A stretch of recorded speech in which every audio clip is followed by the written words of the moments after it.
The Shadow Chancellor is promising to put more money in the pockets of families to ease the squeeze at the Labour Party conference. However, the event has been overshadowed by the atrocities in the Middle East as Israel declares war, with their military saying this is our 9/11. The Shadow Chancellor Rachel Reeves joins us now from Liverpool. Good morning to you, Rachel Reeves. This is a conference held against this horrific backdrop of these terrorist attacks. Historically, Labour Party has found itself conflicted over Israel and Palestine. What is your statement this morning? Well, it's great to be on your show. The events that we see unfolding in Israel are absolutely heartbreaking. Israel, like any sovereign nation, has the right to defend itself, to bring back the hostages and protect its citizens. And Labour stands squarely alongside Israel as it seeks to do just that. The attacks by Hamas are absolutely appalling, and they put back the peace that so many of us desperately want to see in the Middle East. Now, here, domestically, let's turn our attention to issues closer to home.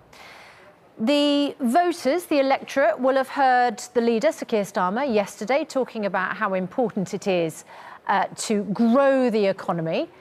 I don't think there's a difference, is there, between any of the parties about the fact that we want to see growth. But how do you do that without, as he was challenged yesterday, just keeping your fingers crossed and hoping it happens?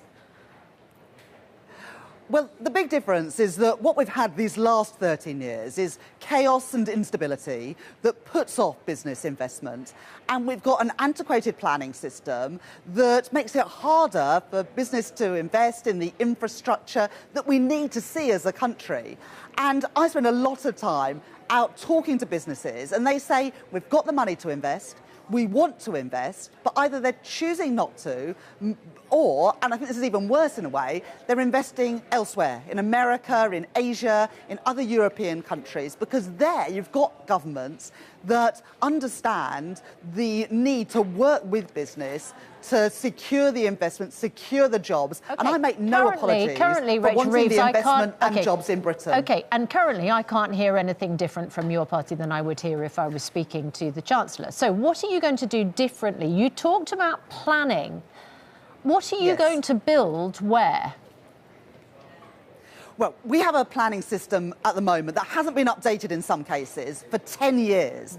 And as a result, when a business goes to build a science lab or 5G infrastructure or offshore wind, the planning system doesn't fast-track those investments, even though we know that we need them to be able to compete internationally and to be able to grow our economy to create those good jobs. So we will update those planning systems, we will fast-track those investments, and for communities that host critical, crucial national infrastructure, they will see a benefit. And in the case of energy infrastructure, they will see a benefit with lower bills for hosting critical national infrastructure. That is a big difference. My question was, what are you going to build where? I mean, I think there are some people concerned, for instance, you're going to build on greenbelt land. Is that something you're considering? Well, we've got a brownfield first approach. I want to protect our beautiful natural environment, but we also need to have a common sense approach.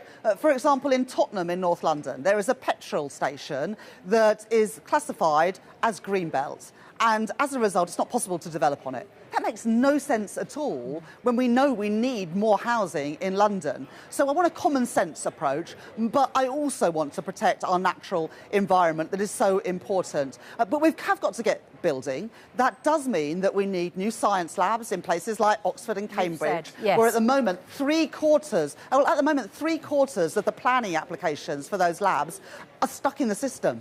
We've got to fast-track those, because otherwise the investment will go elsewhere and we'll miss out on those jobs and those opportunities. Rachel, can I ask you about the challenge you will face if you win the election? High national debt, an economy which has grown quite slowly, but also a national health service where you have huge waiting times, very big staff shortages. I think a lot of our viewers will see what Keir Starmer said over the weekend and thought, you know, more scanners is fine and good to do something about dentistry, good to have more out-of-hours appointments. but that £1.5 billion is a drop in the ocean compared to the huge problems in the National Health Service you will face. What would you say to them? Is £1.5 billion going to be enough to sort out the NHS next year? Well, first of all, Ed, I am under no illusions about the scale of the challenge that I will inherit if I become Chancellor of the Exchequer next year, for all the reasons that you've set out. But we have set out how we're going to get money straight away into our public services. So the additional money through getting rid of the non-dom tax status, because if you make Britain your home, you should pay your taxes here, and with Labour you will, and we will put that money straight into our NHS. That is a decision that the Tories could make, but choose not to.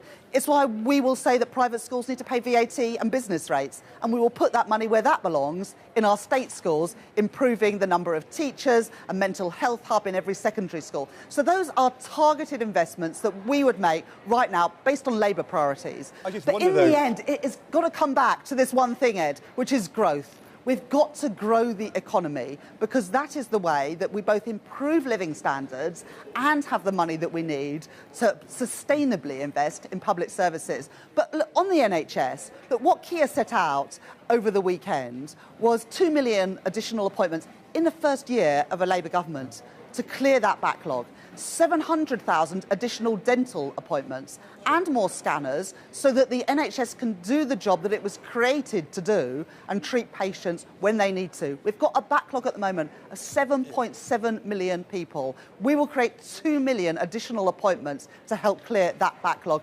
because we are willing to say to the non-doms, you need to pay your taxes here in Britain. I understand that. I look at the mirror. You're saying that you want to boost the spending power of ordinary families. You'd like to cut taxes. Realistically, Rachel, in the first Parliament of a Labour government, let alone the first 2 years, the scale of the NHS funding gap, which is much bigger than £1.5 billion, in truth, tell us the reality. You're going to have to prioritise investing in the NHS before you can start cutting taxes for working people. Well, that's why when we said that we would get rid of the non-dom tax status, we committed that money to our National Health Service, because it is a national emergency. But the gap is much bigger than £1.5 billion, isn't it? Which it's is a much on bigger its gap. knees. But the point I'm making, Ed, is that when we decided that we were going to put those taxes on non-doms and make them pay their taxes in Britain, we committed to putting that money into our National Health Service, because that is our priority. But we need to grow the economy so that we do have money for public services.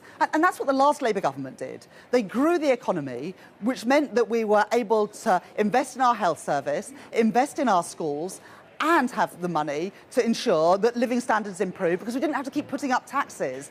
And that's been the missing ingredient these last 13 years. If the economy was growing at the rate seen in other countries, or the rate seen under the last Labour government, then we would have that money to invest in frontline public services. I want taxes on working people to be lower, but I'm not going to be a Liz Truss. I am going to make sure that everything in our manifesto adds up, because I worked at the Bank of England before I became a Member of Parliament. I know the importance of fiscal discipline, of being able to add up, to do your sums, and I will never play fast and loose with the public finances. I will never make uncosted and unfunded spending commitments. And Rachel, because if you play fast and loose with the public finances, you put family finances in peril. And you think you can turn the NHS round in this Parliament without an increase in taxes or the tax burden for working people, for our economy? I'm determined to do just that. I don't want to see working people pay any more in taxes. The tax burden is already at a 70-year high. And that's why the #1 mission of an incoming Labour government is to grow the economy, to have the highest sustained growth in the G7, with good jobs and rising productivity right across our country. Because look, I'm not going to make any uncosted and unfunded spending commitments. I've said that we'll tax the non-doms properly, that we'll put that money into our NHS. I would like taxes on working people to be lower, but I'm not going to play fast and loose with the public finances and make any promises that I won't be able to keep. All right, Rachel Reeves, thanks very much indeed. Thank you. Right. Yeah, it's an interesting one, isn't it? Because that 1.6 billion...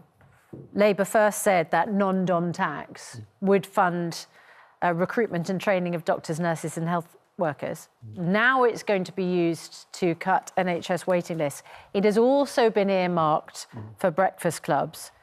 She might have to play fast and loose with that 1.6 billion if she's going to squeeze all of that out of it. Look, the truth is, if the economy was to grow more strongly in the next 5 years, that would solve everybody's problems. But if it doesn't, then we're not going to be cutting taxes. And how do we deal with the shortages of police officers, problems in the courts, the NHS waiting times, teachers, without schools. more investment? And it's really hard to reconcile that with taxes coming down. So this is going to be a pretty tough job to do. Yes. The next Also, they have to have got their sums right, because if non-doms decide there's no point in being here because of the non-dom tax, you're not going to get quite as much from that tax haul as you might have planned. We'll see if they're going to abolish non-doms or just tighten the rules. And, I'm not sure we know that yet.